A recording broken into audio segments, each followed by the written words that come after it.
episode number 5 of My Star Idol. My name is Natasha, or Misorang, that is my Korean name. And on this episode, we'll be going through some fun K-pop stories. Now, you guys sent a lot of stories to us and wrote in the comment section down below, so thank you very much for that. It was an absolute joy reading through that, and I think you guys did to me what K-pop stars do to you. That is to say, bring a smile to our faces. Alright, so here we go.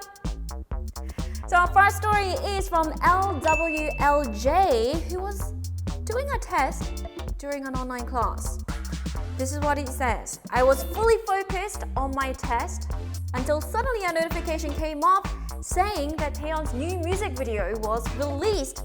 So of course I immediately tapped on the video and started freaking out, forgetting that I had a pen in my hand.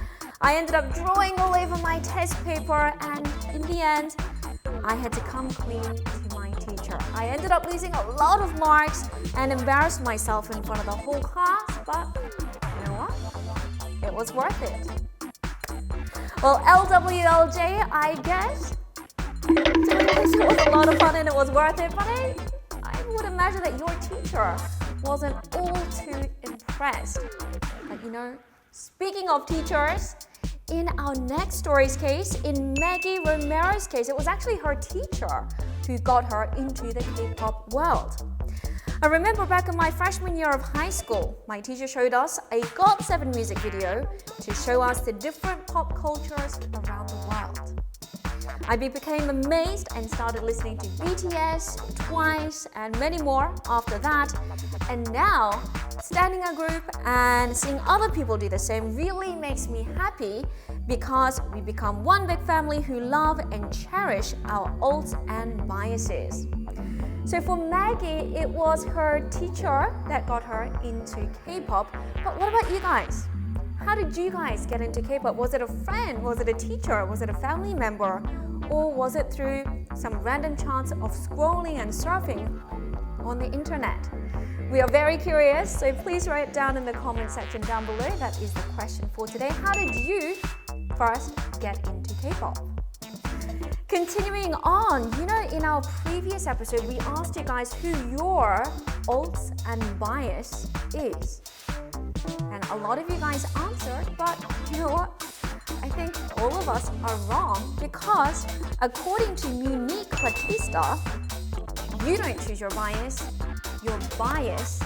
chooses you. It's like a proverb. You don't choose your bias chooses you. Monique's bias is Taeyeon, with his warm voice and rich voice, underestimated visual, and the type of personality that surprises me every day. It was only natural for him to be my bias. And once you go Taeyeon, you never go back. Alright, this week we have one more story to share, the fourth and final story. Once Mandy from Malaysia, he's a big fan of Twice and had this to say. They are my motivation for me to study during school days.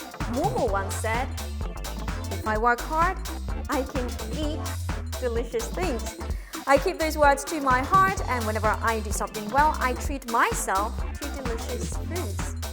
I guess using your idol's motivation and taking a hint from that and implementing that to your own lives is one way of bringing a part of your favorite idol's life into your own. So that's a really cool and innovative idea. Alright guys, that is a wrap for this episode. Thank you for hanging out with us. Remember to keep your comments coming in for a chance to win amazing gifts. And if your story was introduced in this episode, please remember to email us at the address down below for details about how to receive your gift. Alright guys, I'll see you again in another episode of My Star Idol. Bye!